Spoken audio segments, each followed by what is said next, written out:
wasn't even in the room when it happened. There was no meeting invite, no warning, just silence. And then the door closed. On me. My name is Lisa. I had been with the company for 6 years. My title didn't carry the word executive, but my name appeared on every document that mattered, especially the ones heading toward Brussels. I didn't seek visibility. That was never my style. My job was about language, legal clarity, and knowing exactly when to speak and when to say nothing. For years, that worked. My desk was on the 6th floor, never too close to the center, but always close enough to be needed when it counted. The Europe expansion deal had been in negotiation for nearly 10 months. We were finalizing a long-term operations agreement with a major logistics conglomerate based in Belgium. The contract was worth $180 million over 5 years. And by every legal definition, I was the company's authorized signatory for all international trade documentation. Not because of seniority, but because I held the legal proxy granted by both our legal team and the Belgian Board for Language Compliance and Regulatory Consistency. That clause had taken 3 months to secure. But none of that seemed to matter that morning. I was on my way back from a short meeting with our legal advisor when I noticed the hush. The kind of awkward, pinched quiet that fills an office after something has happened, but no one knows who's allowed to talk about it. Emma, my direct supervisor, wasn't at her desk. The HR glass office door was closed. A new figure stood near the hallway coffee machine. Tall, square-shouldered, flipping casually through a stack of printed slides. I didn't recognize him, but I didn't slow down, not until I saw my name disappear from the calendar. It was small, a single deletion. The pre-approval check Lisa required had been scrubbed from the 11:30 contract briefing. My initials were gone from the final sign-off slot. I stared for a moment thinking it was a mistake. I even refreshed the screen. That's when Emma stepped out of the conference room, pale and tight-lipped. She saw me, paused, then motioned gently toward the stairs. "Lisa, can we talk in private?" The words weren't unkind, but the tone, it wasn't her usual careful softness. It was stiff, controlled, like she'd rehearsed it. I followed her down the service stairwell, not the elevator. She kept her voice low, hands clasped. "I wanted you to hear it from me," she said. "There's been a change." "What kind of change?" "A leadership one. The board brought in a new CEO this morning. His name is Jonathan Rees. He's worked in manufacturing expansion. Europe, Asia, LATAM. Very aggressive, very fast." I waited. "He's reorganizing teams." I pushed back, "but he's replacing several department leads and, I said, "and he thinks your role can be absorbed by legal and operations." I blinked. "Absorbed," I repeated. "By whom?" He didn't name anyone. My mouth was suddenly dry. Not angry, not yet, just cold. "Did he read the contract?" I asked. Emma's silence was my answer. A moment later, she handed me a sealed envelope. Inside, termination letter, effective immediately, no cause stated, standard clause, 2-month severance, NDA, exit by end of day. I took it in both hands. There was no scene, no protest. I just looked at her and said, "You know I'm the only one who can sign that deal, right?" She nodded. "Yes." "And he doesn't?" "No." I tucked the envelope into my satchel and left the stairwell without another word. If you're still here, maybe listening during your break, maybe watching this unfold and thinking of your own office, I just have one ask. Tell me where you're watching from. This story is not about getting even. It's about letting silence finish the sentence. I wasn't always the one holding the pen. For a long time, I was just the one who checked spelling, cross-referenced clauses, and caught inconsistencies and translated annexes that no one else had the patience to look at. But little by little, I became something more.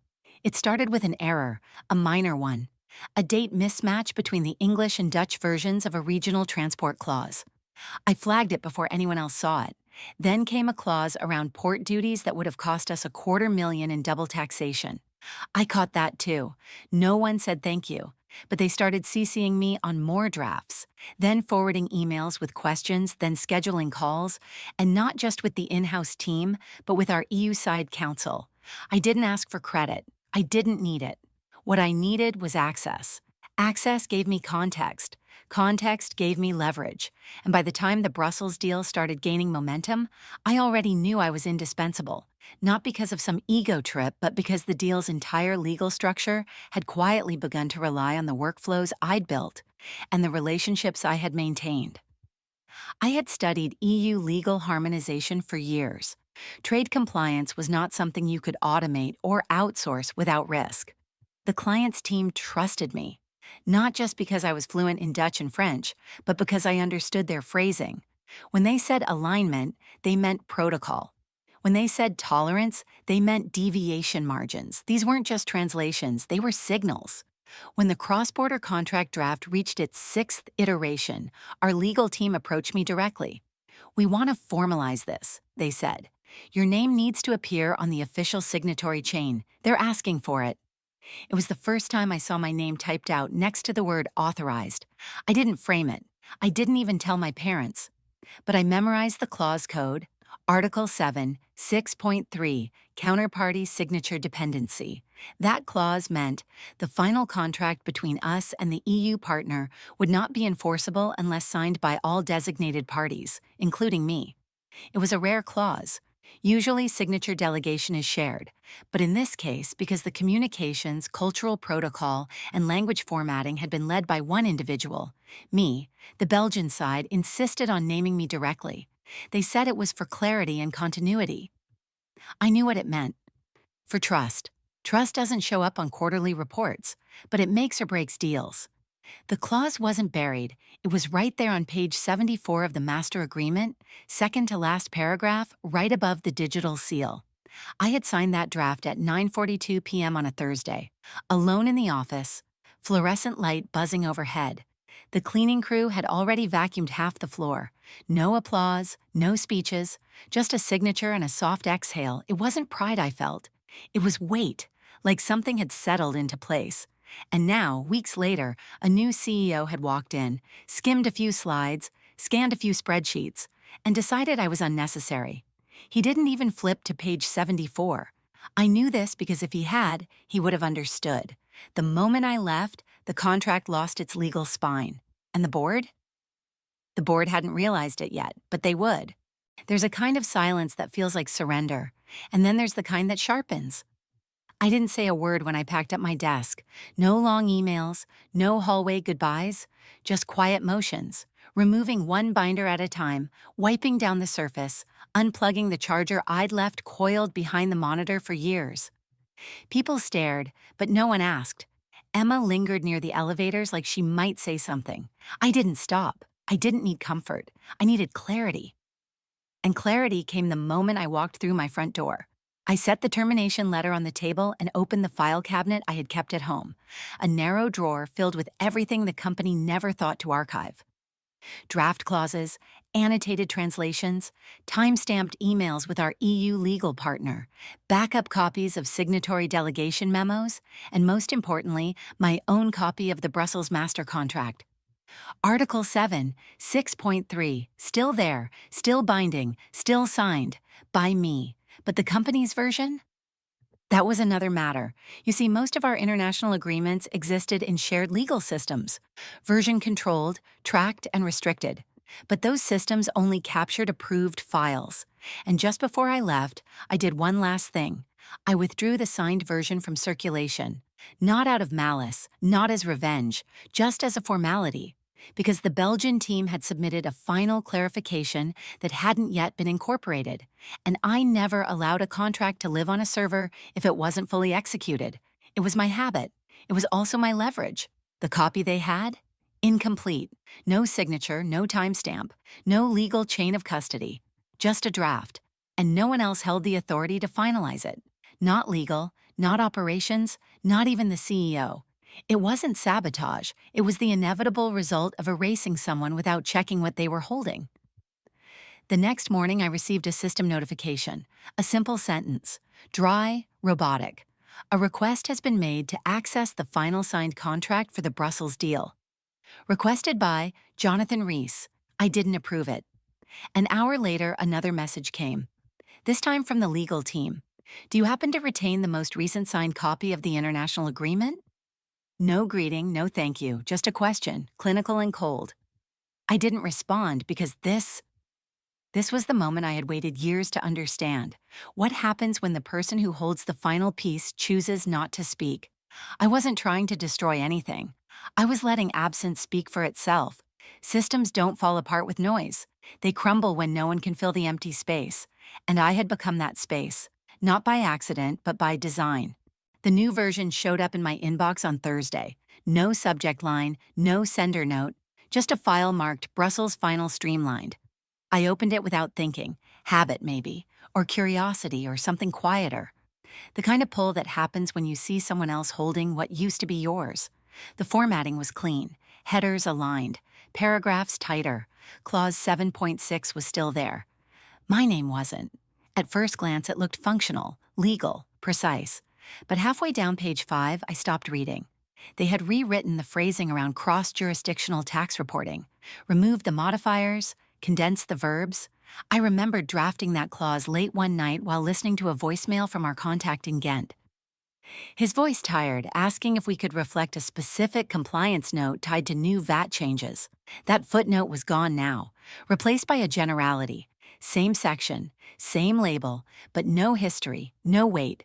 It felt like reading a recipe copied by someone who had never cooked the dish.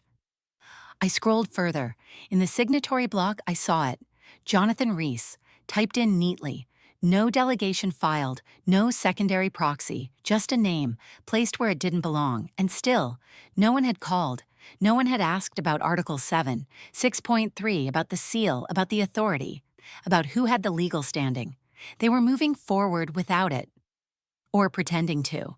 Later that day, a colleague from finance forwarded me a note by accident, a thread between Jonathan and one of the board liaisons. The new version is tighter, he'd written. No more legacy clauses. Should be fine for final submission. Legacy, that word again. I sat back in my chair and let it repeat. When you erase something before understanding it, it doesn't make you efficient. It makes you fragile. Because what gets called legacy is often the part that holds everything together. The quiet agreement behind the language. The reason certain words were chosen. The trust that can't be searched for in bullet points. I knew what would happen next. They would send the document. The partners in Brussels would read it. And something in them, even if they couldn't say what, would tighten. Not in anger, not yet, but in hesitation. Because even in legalese, tone matters. Even in negotiation, fluency means more than language. Even when everything is written correctly, something wrong can still bleed through. I closed the file and walked to the kitchen. The light was fading outside. A neighbor's dog barked twice, then went quiet. I leaned against the counter, eyes closed, letting the stillness stretch. There's a moment, right before something cracks, when everything seems too quiet, not peaceful, not calm, just wrong, in a way you can't name yet. The contract looked right, but it didn't feel like mine. And for the first time since I walked out of that office, I knew they were about to feel it too. It didn't fall apart all at once. There were no angry emails, no slammed doors, no immediate refusals, just questions. They started arriving on Monday. Not from Jonathan, not from the board, from Brussels. The first came from our liaison at the European firm, a man I'd spoken with nearly every week for the past year. His message was polite, formal, the kind you send when you're trying very hard not to offend. Can you confirm whether the updated document reflects the jurisdictional exemptions discussed in March? I read it twice, not because I didn't understand, but because I did. The clause was gone. The exemption had been cut. No one had told him. An hour later came another. We noticed a change in the language surrounding regional labor terms. Was this intentional or a formatting issue? Then another. There appears to be a shift in the phrasing of liability clauses. Could we get clarification on that intent? And then, the one that didn't ask about content but about presence. Will Lisa still be participating in final review? Her earlier insights were valuable for cultural framing. That one landed like a soft thud in the quiet. It wasn't a question. It was a message, a temperature check, a subtle way of saying, something feels off. I didn't respond, not because I didn't want to, but because I wasn't supposed to. They had removed me, and with me, the stabilizer. The next day, the messages grew shorter, sharper, no more introductory pleasantries, just subject lines like urgent, signature validity, and time sensitivity on local review. They started CCing Jonathan directly. I could picture his response, a carefully worded reply, confident, general, probably filled with phrases like realigning frameworks and optimizing deliverables, the kind of language that sounds intelligent until someone asks a specific question. And they did. On Tuesday afternoon, someone from the client side asked during a video call, "Can you walk us through why the designated signatory has changed? Was this renegotiated on both sides?" Jonathan paused. I wasn't there, but I heard about it. From Emma, from finance, from someone in operations who whispered over lunch. He said the change was procedural, but they didn't look convinced. Because it wasn't procedural, it was structural. My signature wasn't decoration. It was part of the deal's architecture, not just as a name, but as a bridge between cultures, systems, expectations. And now, with my name gone, the contract didn't feel anchored anymore. It felt hollow. You can't hear that in a PDF, but clients can feel it, especially the kind who build long-term deals on relationships, not just revenue. By Wednesday, a new thread appeared in my inbox, this time forwarded by mistake. Internal routing error maybe, or maybe not. The subject line read, "Concerns about tone drift in final document." Tone drift. I hadn't seen that phrase used since graduate school. It means the message is technically correct, but emotionally wrong. It means something underneath has shifted. The kind of shift you can't explain with red lines or formatting notes. I closed the message and stared at the wall. They were starting to feel it. Not fully, not consciously, but something subtle had gone missing, and the silence around it was getting heavier by the hour. Sometimes the first sign of collapse isn't a crash. It's a question that no one can answer cleanly. By Thursday morning, the questions had stopped, but the silence that followed was worse. It moved through the office slowly at first, like fog edging into corners. Meetings started late. Replies took longer. Conversations hung in the air a little too long, then trailed off into nothing. No one said it out loud, but something had shifted, and everyone could feel it. Jonathan walked the halls with more force in his step that week, as if movement could fill the gap. He shook hands harder, smiled wider, used phrases like business as usual and no disruption expected in every conversation that dared mention Brussels. But beneath that, the quiet kept growing. People noticed the delays, the approval that didn't arrive, the legal memo that came back with 3 paragraphs flagged in red and a handwritten note from the European partner. We'll need to revisit this with our original contact. Cultural framing was clearer before. No one knew who the original contact was supposed to be, or maybe they did, but saying it aloud would have meant admitting something had gone wrong. Emma began staying late. She wasn't on the deal team anymore, not officially, but she hovered, took calls she didn't need to take, sat in on video reviews with legal, nodding quietly as the partner on the other end asked about timelines, expectations, signatures. Just procedural adjustments, someone would say. And the partner would smile, but not with their eyes. One afternoon, someone from procurement whispered over coffee, "Do we know who's actually finalizing the deal? Is it still Jonathan?" No one answered. Later that day, I got a text from a junior staffer I'd mentored 2 years ago. "Do you happen to have a copy of the old agreement? The last one before things shifted? We just can't seem to get clarity." I didn't reply, not out of pettiness, but because this was the moment I'd seen coming from the very beginning. You can't replace fluency with formatting. You can't hand a client a contract stripped of its context and expect them to feel heard. And you can't erase the person who held all the memory and expect the system to remember anything on its own. By Friday, Emma sent me an email. The subject line was blank. The message was short. "They're asking for you. Again?" No context, no pressure, just a sentence. One line in a sea of white. I stared at it for a long time, because this wasn't about ego. This wasn't about going back. This was about what happens when a system that depends on one person tries to pretend it doesn't, and then realizes, too late, that silence is louder than absence. The room had been booked for weeks.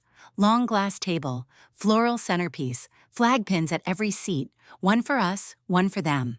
The final signing with the European partners was supposed to be symbolic, a gesture, a celebration. But the chairs stayed empty longer than expected. The Belgian delegation arrived first. On time, dressed in navy and gray, cordial, precise. They brought their legal advisor, their VP of regional operations, and a silent third guest no one from our side recognized. Jonathan arrived second, with two VPs and a handler from comms. He looked confident from a distance, but up close the edges were starting to show. His collar sat uneven. His handshake lingered a moment too long. They exchanged small talk. Water was poured, laptops opened, but no one touched a pen. The lead from Brussels cleared his throat and gestured to the final document. "We've reviewed the updates," he said in English carefully. "But before we proceed, we'd like to confirm the signature chain. There appears to be a deviation." Jonathan straightened. "The new draft has been approved internally. We've streamlined responsibility. It'll just be me signing." There was a pause. Then, without raising his voice, the partner asked, "And the legal continuity clause, has it been formally restructured?" Jonathan blinked. "Which clause?" "Article 7, 6.3, the man said. Jonathan turned to his VP. The VP turned to the legal handler. No one spoke. The Belgian advisor slid a printout across the table. Highlighted in yellow was a sentence that had been on every version until now.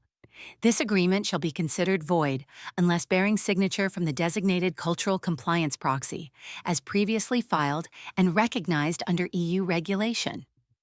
My name had been on that line, it wasn't anymore. Jonathan cleared his throat. "That clause was from a prior draft. We've consolidated authority since then." "But we haven't," the partner said quietly. Silence. The third guest, the one no one had recognized, finally spoke.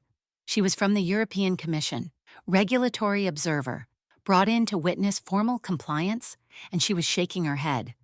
"This agreement," she said, "cannot proceed until the designated proxy is present or replaced with equivalent authority under joint acknowledgement." Jonathan looked around the room. Emma sat near the corner, pale. No one met his eye. He opened his laptop, scanned a document. His fingers hovered over the trackpad, and then, for the first time since he arrived, he looked unsure. "Do you know where she is?" he asked, barely audible. The partner from Brussels closed his folder. "We thought you did." The room stayed silent for another full minute. Then someone from our side stood up. The meeting, the one planned for months, scheduled to close a $180 million deal, never started. Because it couldn't. Not without me. The message came in the late afternoon, not from Jonathan, not at first. It was Emma. "Lisa, I know you don't owe us anything, but the deal's in trouble. We need your voice in the room." I didn't reply, not because I wanted to punish them. I wasn't interested in vengeance, but some silences aren't about anger. They're about weight, and right now, I needed them to feel it. An hour later, my phone buzzed again.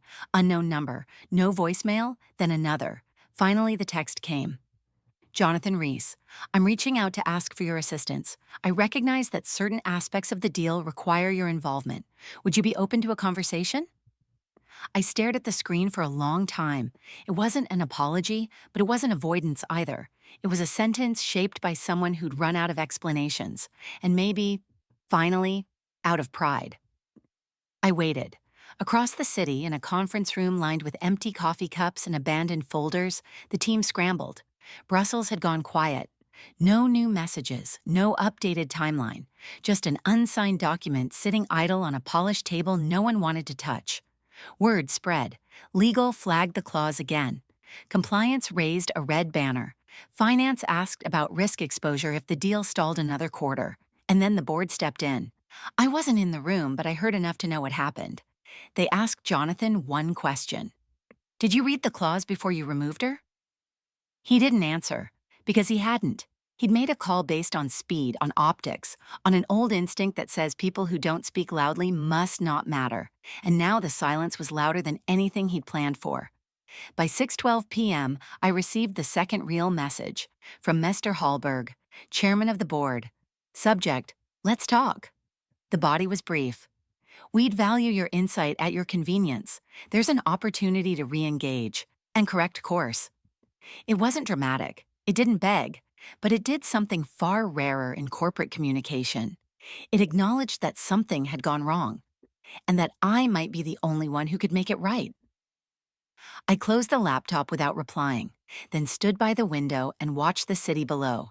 The long rows of offices still glowing into the evening, full of people staying late, trying to undo decisions made too quickly by people who never had to explain them. I wasn't waiting for an invitation.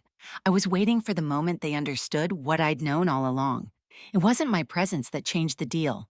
It was what they lost when I left. We met in a smaller room this time. No boardroom, no nameplates, no hierarchy, just two chairs, a clean table, and a skyline blurred by morning fog. Mr. Hallberg stood when I entered. He didn't offer a handshake right away. He let the moment settle, like he understood that a pause could mean more than a speech. "Thank you for coming," he said. I nodded but didn't speak. He sat down, took a quiet breath. "I'll say this plainly," he began. "You were right. We mishandled the transition. We overlooked the structure you'd built, and we let someone dismiss it without asking how it worked."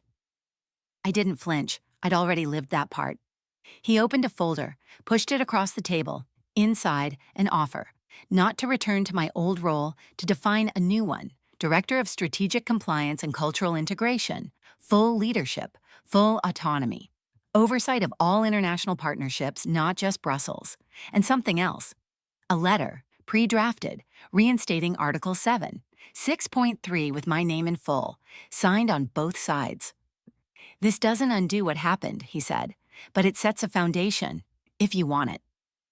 I looked at the paper for a long time, not out of hesitation, but because it felt surreal to see, finally, in writing what I had known for years. I was never just a translator, never just a coordinator. I was the infrastructure they never documented. "I accept," I said.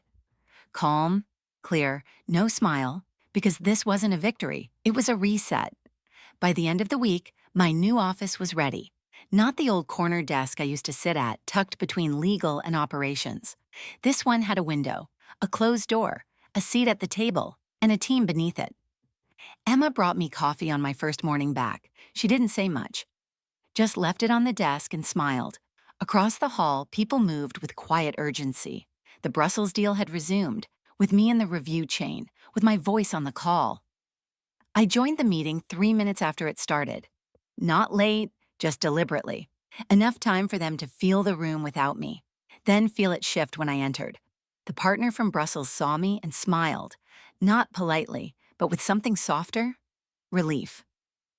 "Lisa," he said, "you're back." "Briefly," I replied, "just to land the plane." And we did. Signatures were exchanged, formalities completed, no more questions, no more silence. And for the first time in months, the room felt aligned again. The headlines came a week later.